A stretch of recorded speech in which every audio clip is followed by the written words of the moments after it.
वाराणसी में प्रधानमंत्री के बयान के विरोध में सोनार नरहरी सेना की ओर से धरना प्रदर्शन किया गया।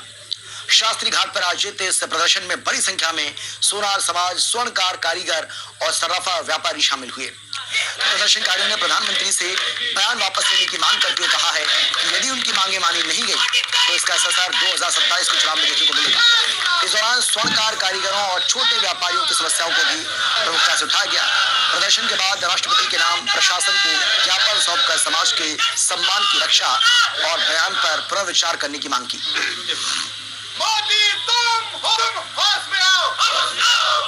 हैदराबाद की एक रैली में ये उद्घोष करते हैं और ये कहते हैं कि 1 साल तक देश के वासी सोना नहीं खरीदेंगे।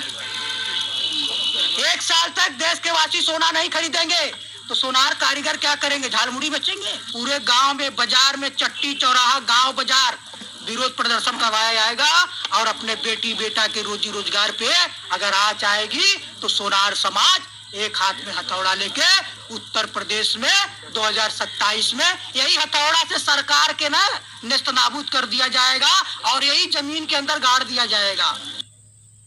माननीय प्रधानमंत्री नरेंद्र मोदी जी हैदराबाद के रैली से बोलते हैं कि 1 साल तक महिलाएं सोना चांदी न खरीदें।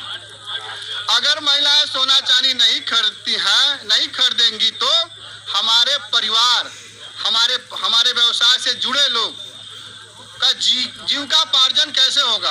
आपको मालूम होना चाहिए कि चाइना से जब देश की लड़ाई हुई थी, हमारे देश में सैनिकों और देश की पैसे की जरूरत थी तो हमारे यही देश की महिलाएं अपने घर से सोना देश के लिए दान की थी। कहीं आज देश संकट की घड़ी में है तो दान मांगना चाहिए था हमारे देश के महिलाओं से। 25,000 टन सोना मंदिरों में पड़ा है। अरे देश के प्रधानमंत्री जी, हमारे पेटों पर लात क्यों